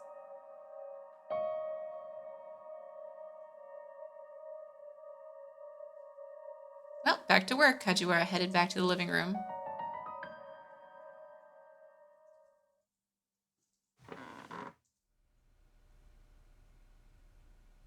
Osawa returned to his study and sat in front of his computer. He had no desire to be in the presence of the detectives who now crowded his living room. The Aie Kamiki fan forum for people 40 and over was still open on his monitor. He reloaded the page and saw that his earlier thread had gotten a reply. It was from Pretty Honey, a regular contributor to Osawa's threads. Username of someone who posts regularly on the Aie Kamiki fan forum. Seems to know a lot about agriculture and the police, as evidenced by statements such as if the world were a farm with 100 people, as well as a tendency to post to another site called the... Oh my gosh. Interesting. I wonder if it's, her dad, if it's Rumi's dad. Incidentally, Shinya Kanyo's girlfriend Rumi also posts to the 87th Precinct telecommunity from time to time. She has had several massive arguments with Pretty Honey there, with the latter criticizing the police for not doing their job, while Rumi insists the police work is very difficult and deserves more credit. Let's take a jump. Oh, there we go. Look, we're back on the Kano trip. Most sliced up slice of life ever. Oh yes, it's like slice of life. If you took all those slices and put them on a plate and drizzled some kind of like chocolatey glaze thing over them and like put garnish everywhere, and yeah, it's all sorts of like, and then charged a whole bunch of money for it.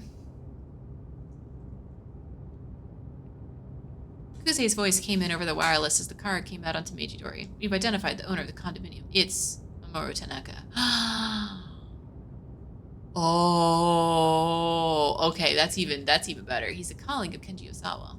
What? Kana squawked. This was an unexpected twist.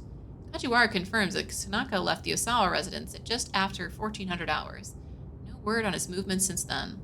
It's possible he headed to his private condo where the attaché case is slated to end up. It's Kyubasa, or even the Kashanka. Like, oh man. Any officer who runs across Tanaka is to apprehend him on site. Kusei cut the connection.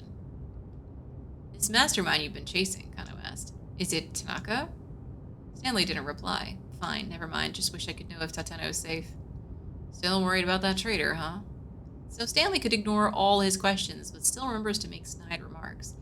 Talking about Tateno's the only thing that gets a reaction out of you, isn't it? Kano snorted. Makes you so certain he can't be a traitor. Tateno just isn't like that. It's not an answer, Stanley scoffed. Alright, I've watched the man work for years. I know him. He has no reason to betray the Force. You watched him work, huh? What about his private life, then? How about that, too? He hasn't had money troubles or anything like that. Kano felt his blood starting to boil. Oh, yes. Oh, we can keep talking about food forever. I love getting hungry from stream. Even if I don't eat anything afterwards, it's still just, I don't know. I like thinking about food and getting hungry. It's just delightful every time.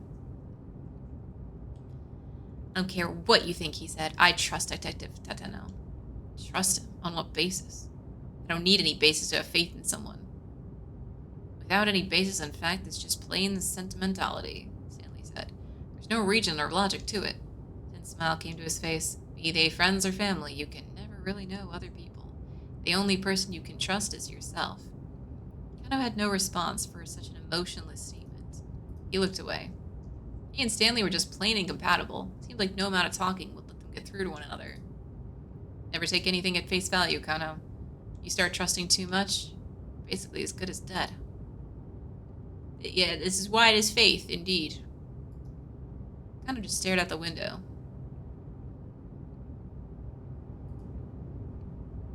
Shibuya precinct came into view. Tanaka's condo wasn't much further now. They were outside of Tanaka's condo now. Over there, Stanley said, keeping his voice down. Across the street was one of the foreign syndicate members, walking briskly, the attaché case clutched at his side. I'm making the arrest. Kano, wait! Stanley exclaimed. Kano heard him loud and clear, but had no intention of stopping. He approached the criminal at full speed, then leapt to tackle him around the waist. The two men fell to the pavement in a tangled heap. The collision sent the attaché case flying.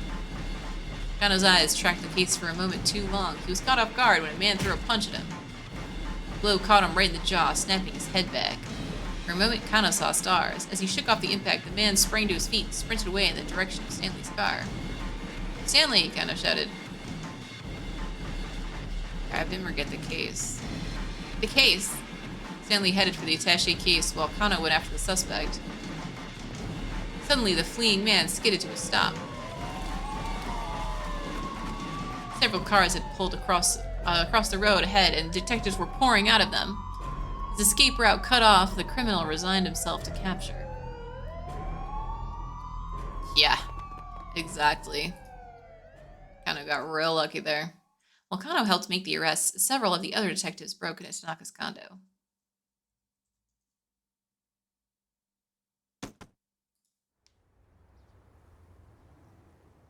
Stanley, meanwhile, was carefully inspecting the exterior of the attaché case.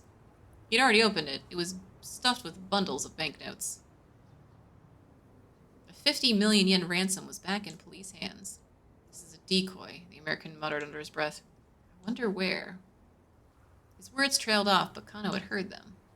What did you expect? The detective demanded. Samples of that new drug in there? As usual, Stanley gave no reply. The look on his face, however, told Kano he'd been right on the mark. Some of the backup team had emerged from Tanaka's condo. Kano turned to them, feeling a sudden surge of anxiety for Maria. What's the situation in there? They told him they'd found no one in Tanaka's rooms, so the hostage status remained unknown and the main culprit had evaded capture. Stanley is super sus. It could be a red herring, but he actually he's bad for Kanan for sure because Kanan does not like America, I imagine, which makes sense because if you've been to Iraq or Iran, then you would not enjoy America. There's not good stuff there around that time. So could be a red herring or it could just be he just kind of low key sucks. The case hadn't been solved. In fact, it was still unfolding in the worst way conceivable. And still, Stanley remained focused on the attaché case, pondering it with a thoughtful expression. Look, Kano told him, I'm going to request that I be returned to my normal duties. Maria still needs to be rescued, and I still need to find out what happened to Utomi and Detective Tateno. For once, Stanley actually responded, Utomi? Yes, that's it. Makes perfect sense that they'd have her carry it. Huh? What do you mean? This whole attaché case relay was a fake out. Whoa, slow down, Kano said, wishing he could calm himself with his words. Explain what you're talking about? Somehow, the kidnappers made contact with Kenji Osawa, got him to have Hitomi carry the drug, separate him for the ransom. Wait, you're saying Hitomi bring them the drug? Absolutely not, Stanley nodded. The case handoffs were a sort of camouflage, a way for them to keep police distracted from their real goal. Kano nodded. It indeed felt like the case relay was a decoy, an attempt to buy time. If the syndicate were after something else entirely, that would explain why so many of their actions had appeared to make no sense. So, Kano asked, what kind of drug is this? Why would they go to such lengths to get their hands on it? It's an antiviral, Stanley replied after some hesitation, a way to cure people infected with a very particular virus. What virus are we talking about? It's called UA. Kano never heard of it. Still, he could imagine the possibilities. Suppose this UA was something like the Ebola virus. Suppose, just, of all the viruses we know, we're gonna pick the one that it actually is close to in this game. Just sort of thinking about it. Discovered in Sudan in 1976, infection causes Ebola hemorrhagic fever, resulting in a high fever and massive bleeding throughout the body. At present, there is no vaccine to prevent infection or any drug to cure the disease after it manifests. Yes. Suspicious for, definitely. It's super duper suspicious for Stanley to be here, at all. Or perhaps HIV. Oh, okay, cool. We're thinking about another one. HIV destroys the cells that are essential for regulating cell-mediated immunity, considerably reducing immune response. This effect can result in infections that would ordinarily be fought off by easily developing into serious illnesses. There are various treatments, but as of yet, nothing that will eradicate the virus completely. Or even the all-too-familiar influenza. It's the flu. It's the flu. Ta-da! I don't really think I need to read the whole thing about the flu. The flu is the flu.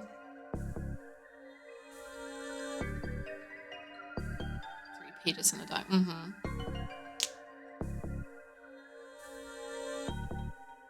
Is it lupus? Oh, well. We don't know. There were medicines that could treat all of these diseases, but none of that could cure them completely. Any drug that could do that would be worth vast sums of money. Kano, do you have any means of getting in touch with Mr. Osawa? Yes, I know the detective stationed at his home. Check in with him ASAP. It is never lupus. Ever. Find out whether or not he gave the antiviral to Hitomi. Kano suppressed a scowl. It looked like he wasn't done assisting Stanley yet. He got out his cell phone and dialed up Kajiwara.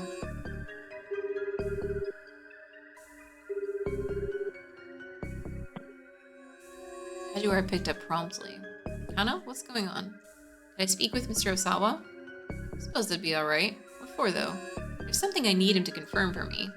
It's an emergency. Alright. Just make sure not to tell him anything about the investigation. Sure thing. After a while, the man's hoarse voice came over the line. Osawa speaking. Can I help you? This is Detective Kano from the Shibuya precinct. Time is critical, so I need to just cut to the chase here. Kano took a deep breath. Did you give the antiviral drug to your daughter, Hitomi? Osawa let out a gasp. What? What? What? I feel like these are 2 different questions. I feel like you're gonna think about 2 varieties of this question. Different direction.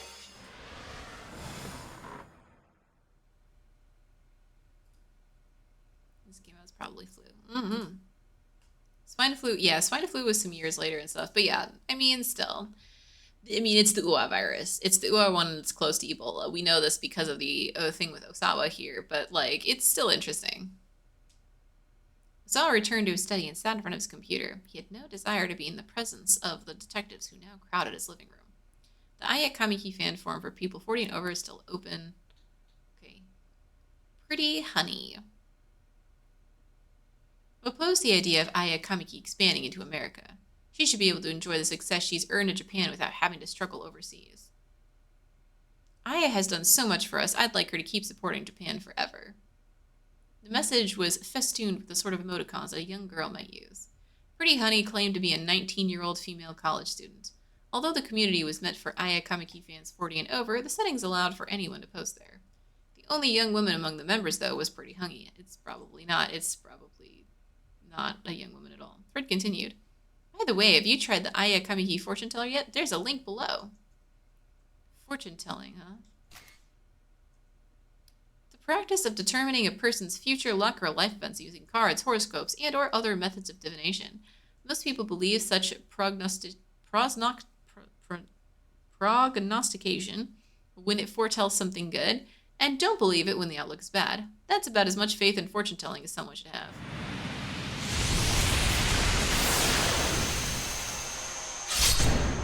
Very unlucky.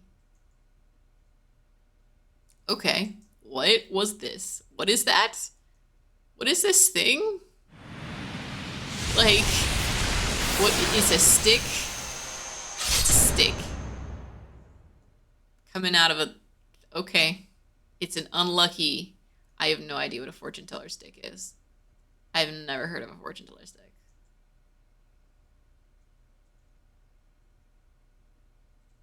Placebo the good and the bad. Perfect. Sawa stared. Should he ask whether Maria was safe? If he gave him a good answer, he'd believe it. If it were a bad answer, he wouldn't. Or it might be worth a shot, just for peace of mind it'd bring. He clicked the link and the Aya fortune teller page came up. It asked you to enter your birth date and sex, and then Aya Kamiki would offer her advice. Osawa followed the instructions, entered his date of birth, selected email, then clicked next. A few seconds later, the fortune was displayed. You're a very work-minded person. That is true. He'd hoped for some insight on Maria, instead it was just a write about his personality. You'd never be able to get by without the devoted support of those around you, but you probably don't realize that, do you? Oh! Yo! Hit him. Hit him. It's a big mistake to think you can get through all of life's challenges on your own. There's nothing cool about being ignorant. Yes. If you don't get over your indifference to the world might start to harbor quite a grudge. Find a way to connect more deeply with the people around you and start living a better life before it's too late. Just do that and you're sure to have a wonderful future ahead. Yo. Yo. Absolutely. Oh, okay, it's just sticks and it's just which one. Oh, that actually makes perfect sense. Okay, I like that. That sounds fun.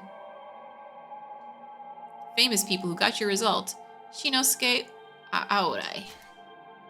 Head of the Wandering Angels Theater Troupe. He has an interview appointment with Minori Mirikawa at 2:30. Osawa couldn't help but feel that the advice was painfully appropriate. He went back to the forum and replied to Pretty Honey. Nice to hear from you again, Pretty Honey. I definitely know how you feel about Aya Kamiki being ours. Still, I'm confident she got what it takes to persevere and succeed in America. And if she does fail, well, all of us in Japan will be here to welcome her back all the same. Guess this voyage to America I've concocted just has me a little worked up. So I clicked post and leaned back. He said the emoji too. Leaned back in his chair. Mr. Osawa, Mr. Osawa, was Kajiwara shouting from outside the door. First the toilet, then lunch. What is it now? Jito Ishii is one of the Spike Chunsoft's most important director and one of 4 writers of the game.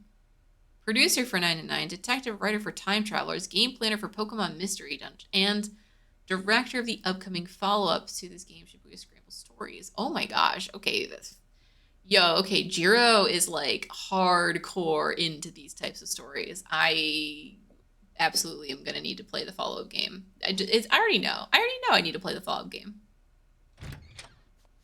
He's quite experienced in time travel detectiving. Quite so. There's been a development in the case. Please join us in the living room. We have important matters to discuss.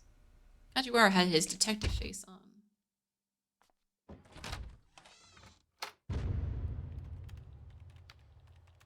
When Osawa entered the living room, I was already there, looking stern and solemn.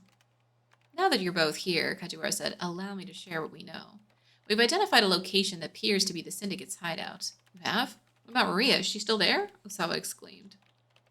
We haven't been able to ascertain whether your daughter is safe. Well, then what were these important matters you needed to discuss? Osawa felt a wave of anxiety rush through him. The hideout in question is a condominium in Hiro, and it's owned by whom? Mr. Osawa, please calm down. Tell me, go on, out with it. Kajiwara took a deep breath. The residence is owned by Mamoru Tanaka. Osawa was speechless. He couldn't process what he was hearing. Tanaka?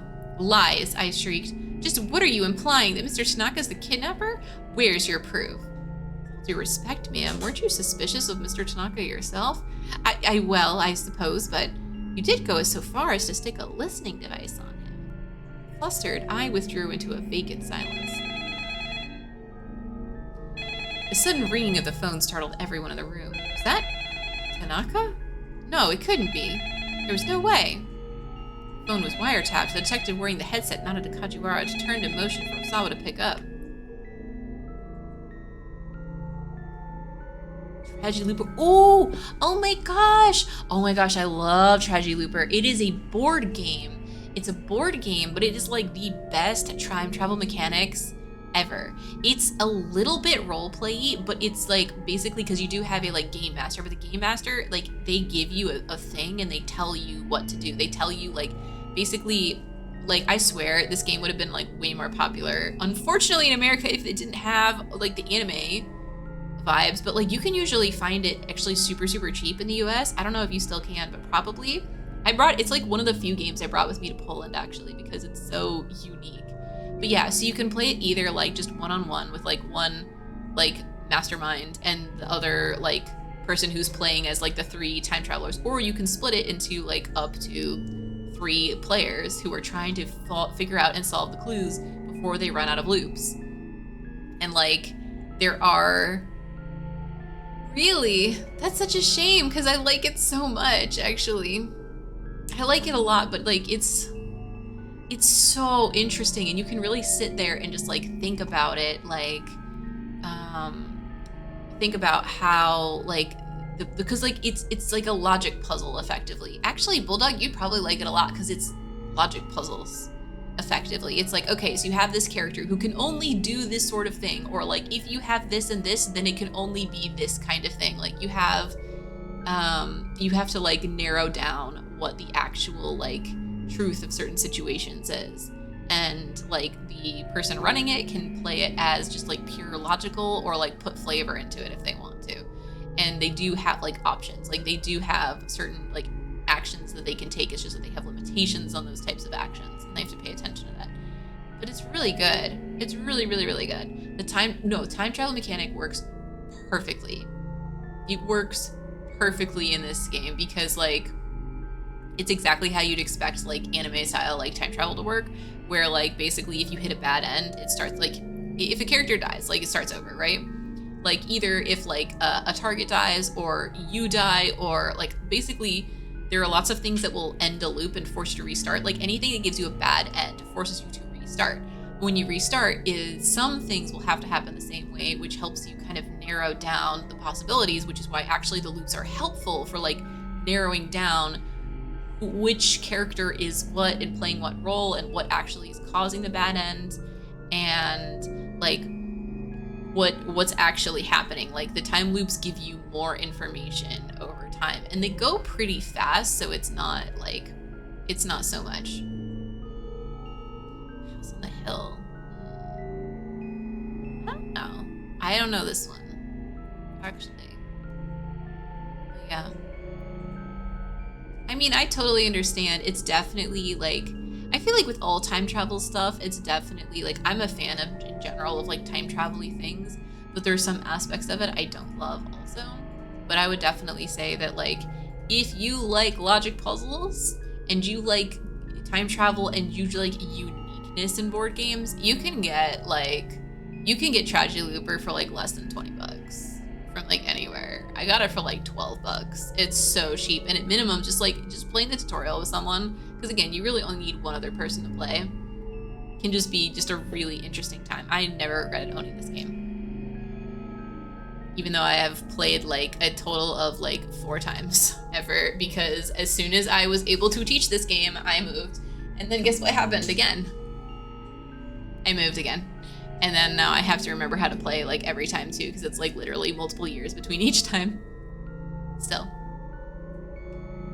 I've started to see, oh wait, I do know this one. No, it's not. Okay, so No, I would say it's not like this, but it is, because like all the information is more or less in the open, you're not like walking through a mansion. Like there's only like 4 locations for like things to travel through.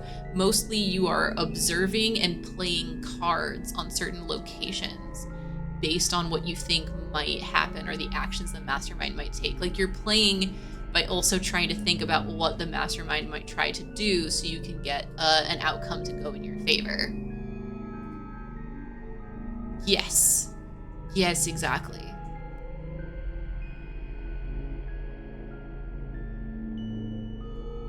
Betrayal. That's interesting.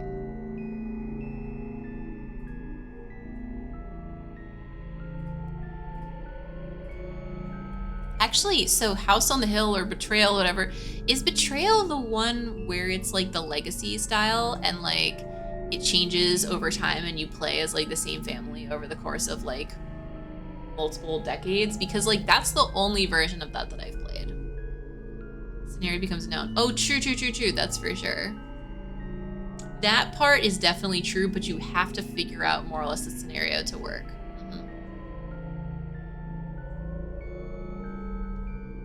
Like the legacy games, gosh, does anyone remember when legacy games were really popular? Like, because I remember Risk Legacy being the first one, and it made Risk like actually interesting. And then there was like Charterhouse and like what was it like something Bamboo Legacy? Yeah, Scythe is another one, and this is also one of those too. And like I think we got some really broken characters for that. Also Seafall, which ooh, Seafall is,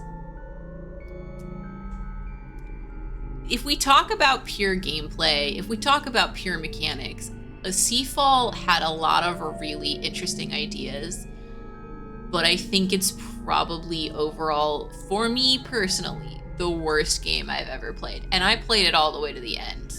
I did, but like, there was so much that made no sense whatsoever. There were so many mechanics that would like be introduced and then become completely useless almost instantly. There were so many things that you like tried to care about, but then like again didn't matter or mattered way too much and like basically let one player snowball. But then because they must have recognized the snowballing effect, so then they made it just like again not do anything, and they kept changing what the goal of the thing was, and you're just like, wait, but that just sounds, but now I have to repeat all the stuff from the beginning and then also do this other stuff too with like I think it was a really annoying amount of RNG also. I have a lot of opinions about Seafall. But like, listen, I mean, for anyone who's enjoyed it, I'm very happy for you. I'm actually jealous that you were able to enjoy it. Because I could not personally get there. Like I said, it is a 100% unique game. There is nothing like it, for better or worse. And as far as I'm concerned, unfortunately, mostly worse. Last time I played, a trail in House Hill was the villain. Hunting the villain rather than the interesting. That is really interesting. Those kind of games sound definitely interesting, but like it is hard when you play a game like that and then like you have to deal with like, oh no, now we're not friends anymore and everyone's against me, and it's almost never fair when it's like 1v many. Like no matter what, someone's gonna feel overpowered. Either all 3 players who have 3 more actions are gonna feel overpowered, or the single person's gonna feel overpowered. Like it's pretty much always a guarantee. Hello, he said cautiously. Ah, hello, is this the home of Maria Osawa? The voice was not Tanaka's. Osawa didn't recognize it, but the veil of despair that hung before him thinned significantly. Is this the home of Hitomi Osawa? This time, the man on the phone used Hitomi's name instead. Yes, that's right. The caller immediately hung up. As Osawa stood there dumbstruck, Kajiwara gently took the receiver and hung up the phone. One of the detectives addressed Kajiwara. We've traced the source of the call to a cell phone. Also, we pinpointed the base station used. Inform Director Kuze so we can prepare a team just in case. Super nun with a shotgun. Totally hilarious and genre unreal. Oh, that's so awesome. Why does a 10-year-old have a shotgun and enough dexterity to run through 6 rooms in a single turn? Incredible. Love it. Listen, they've got the power. They've been divine blessed.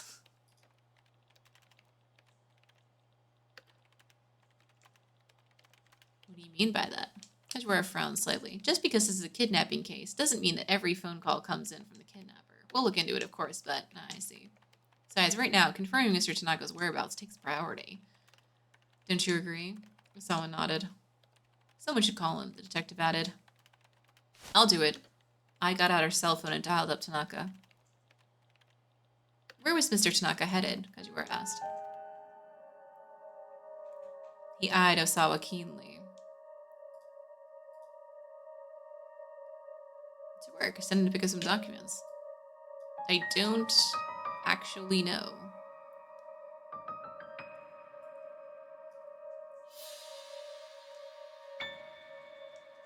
Even leaving out the part about Hitomi, that was still the truth. If Tanaka was behind the kidnapping, Osawa knew he ought to tell the police about the blue minivan and the emails from his daughter.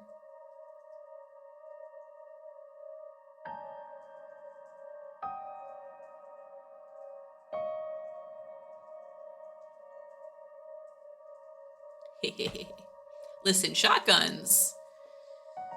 Shotguns and shenanigans go hand in hand. That's just facts. Part of him still trusted Tanaka deep down. He couldn't bring himself to give it all. We have investigators en route to Tanaka's condominium, Kajiwara said. Let's wait for them to report in. We have investigators en route to Tanaka's condominium. Let's wait for them to... That's what he just said. On the far side of the room, I was squawking in frustration. Despite several attempts, she hadn't been able to get through to Tanaka. Okay. It just saved. We're gonna continue from here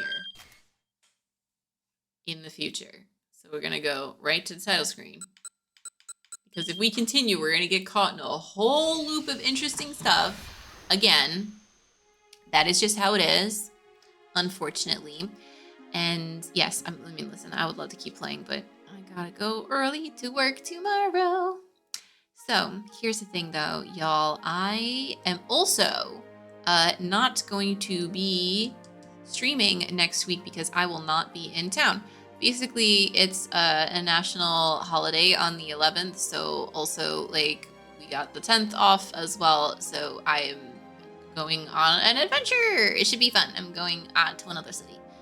So, but because of that, that means I will not be able to stream next week, but week after, back to normal. Aces, we will be getting deep into the weeds and everything as well.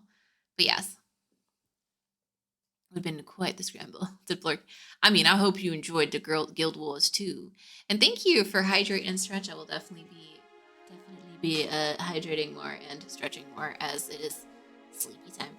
But yes, indeed. Thank you guys. Thank you so much for hanging out with me. I love the chats as always. I love this game as always, and looking forward to the next week. Will we be continuing and seeing what is going on with this hour and who is Kanon and all these things? There is so much interesting to this.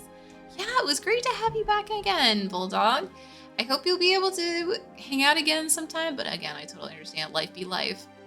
So, but yeah, see y'all, partner time, Al Gold, Bulldog, Kira Gold. See you in the future and have a great rest of your day. And yes, check out Tragedy Looper. At least find out about it. It's so interesting. It's completely unique gameplay. Please check it out. Anyone who's interested in game design, game mechanics, time loops, any of those things, any one of those things, all of those things, slam dunk it. Like, give it a look. But yeah. Good night, everyone.